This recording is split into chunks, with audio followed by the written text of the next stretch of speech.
Nice. Oh, oh wow.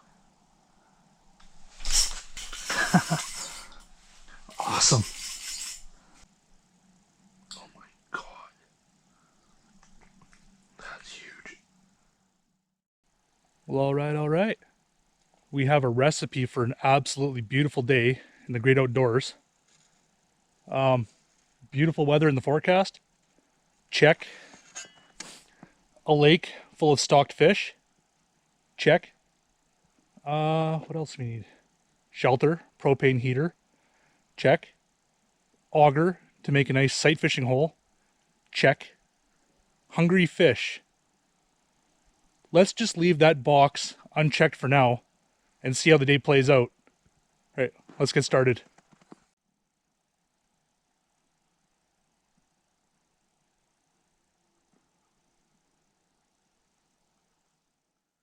Today I'm going to be fishing with these Mighty Mitch and Jungle Joe's jig flies, made right here in northwestern Ontario.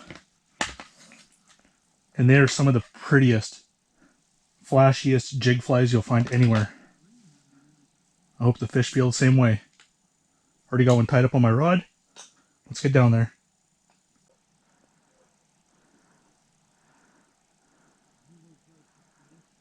Oh crap, that was fast.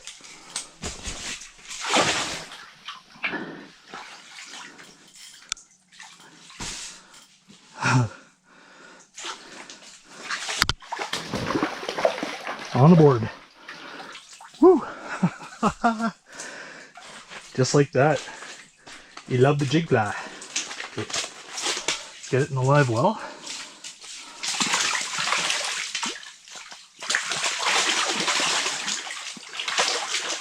Just gonna let it calm down.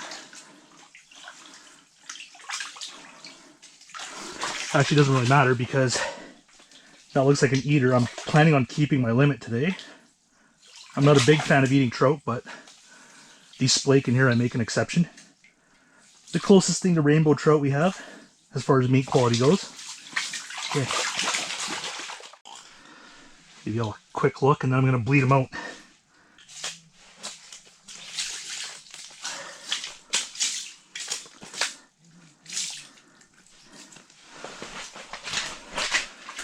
There we are. Fish number 1. Limit is 5. This water isn't as clear as the brook trout lake I fish, but I'm in 7 feet of water, and I could just make out the bottom. And of course, as the sun rises, it'll get brighter.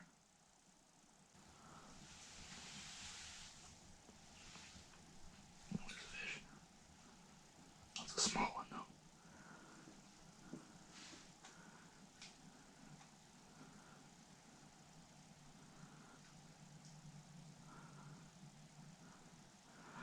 That fish might not be able to take that bait.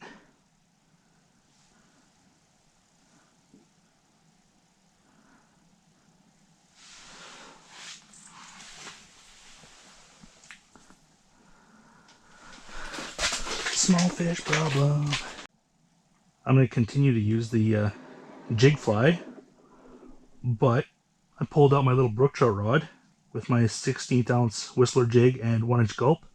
So if another small fish shows up, I can't take this bait, it'll grab this one. So I'm just going to keep that handy. Off to the side. You see, Joe, your jigs attract the fish, they come in, but we have a lot of small fish here. They just can't take that jig fly, even though they want to. That's okay. We got some bigger ones too. There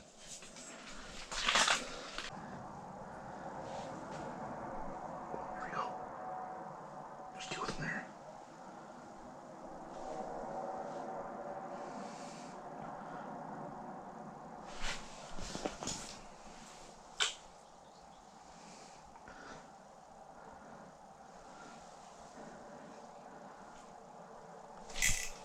Got that one.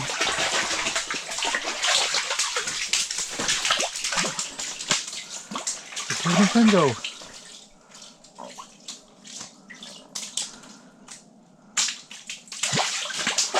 he's just buzzing it.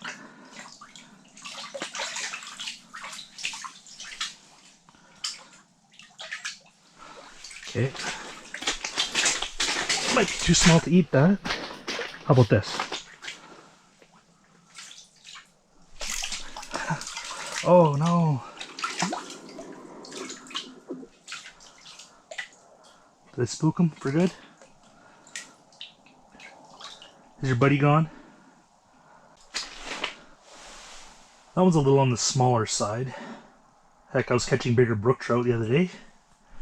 So, you get to live another day and give it a good release here.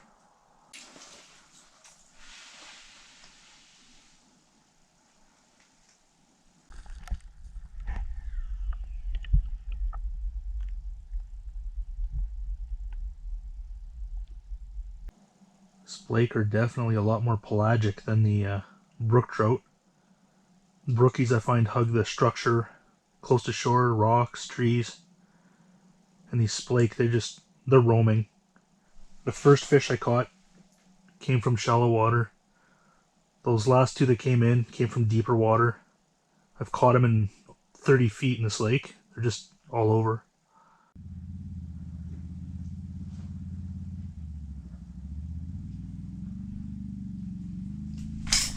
Got him. Nice.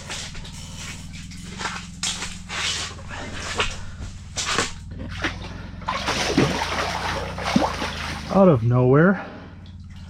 Whew, what a beauty.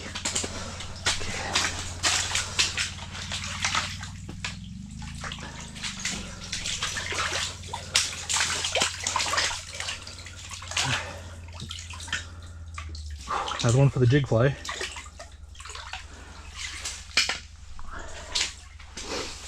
And another nice eating size. Whew. There we have it. Beautiful splake. Come on. There. Whew. On the jig fly.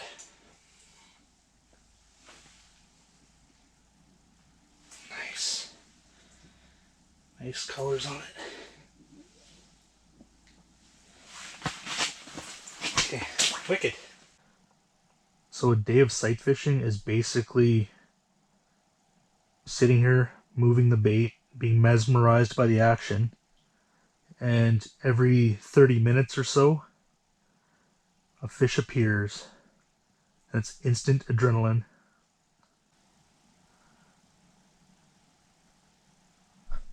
Oh,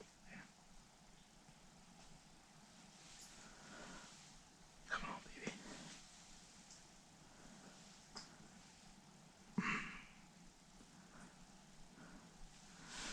Take it.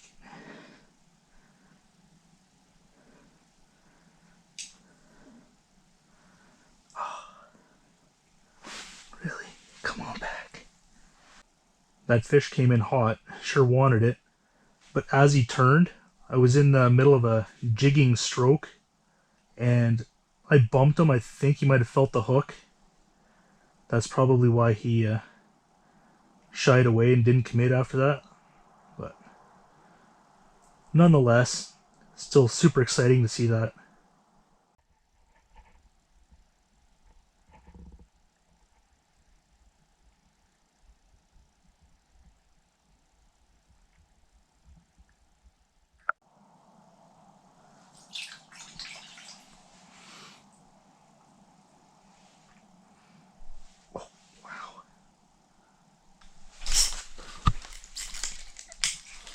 Whoa.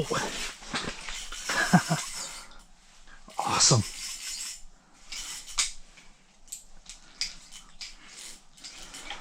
Come on. Whew.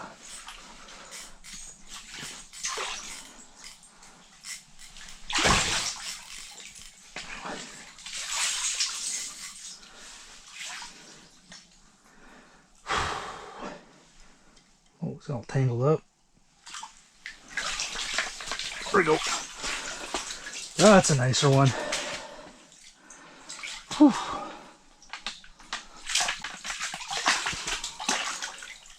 Sweet. Let's see what he weighs in at it. he's over 24 inches, I'll let him go. Under 24, I think that's a 22, 23. I think it's a keeper.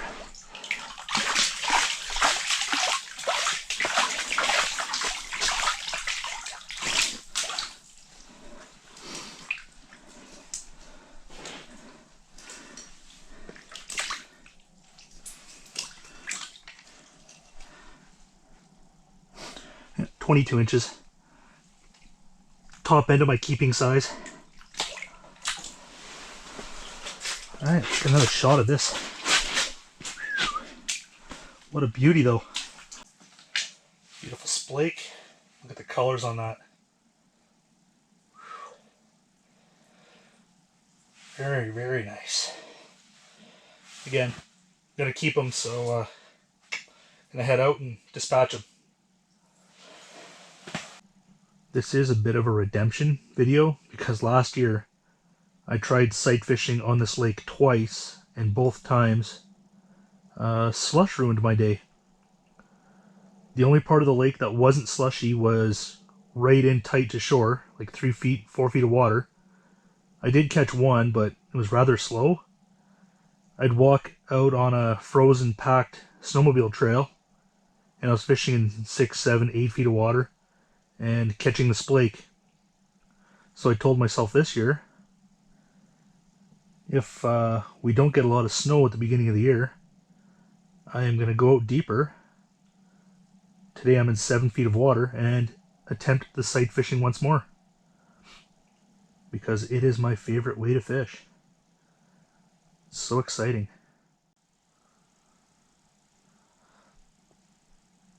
Oh my god. That's huge.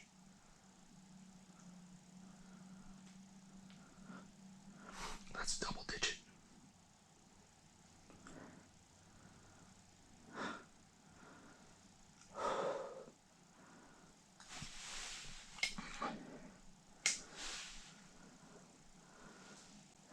No way. No way. That was a monster. I'm shaking right now.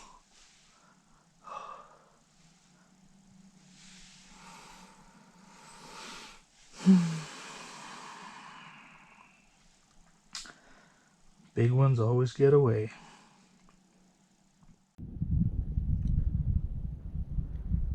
It's the final hour. Will I catch a last minute fish?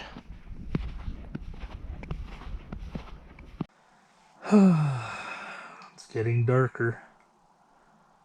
Fortunately, I'm going to have to call it soon. I keep expecting that big one to come back, but starting to lose hope.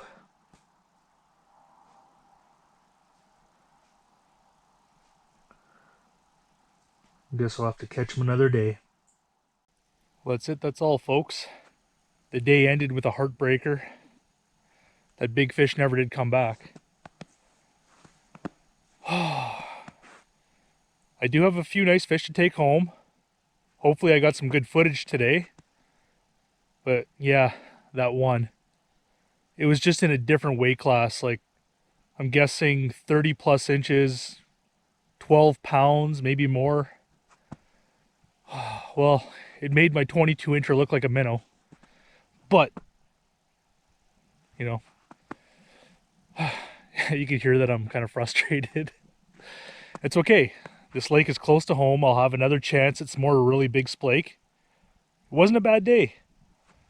I proved the Mighty Mitch and Jungle Joe jig flies get the job done. That last big girl, well, she's probably been caught before, so a little smarter than the other ones. Anyway, I'm going to send it off. Cheers and tight lines, everyone. Do your due diligence. Mark your holes. I went a little overboard on this one, mainly because it's just going to touch freezing tonight. So I piled up the snow extra high, more branches, and I actually made my sight hole a little bit smaller. I went 4x4 instead of 5x5 with the 8-inch auger. Don't want anybody to get hurt.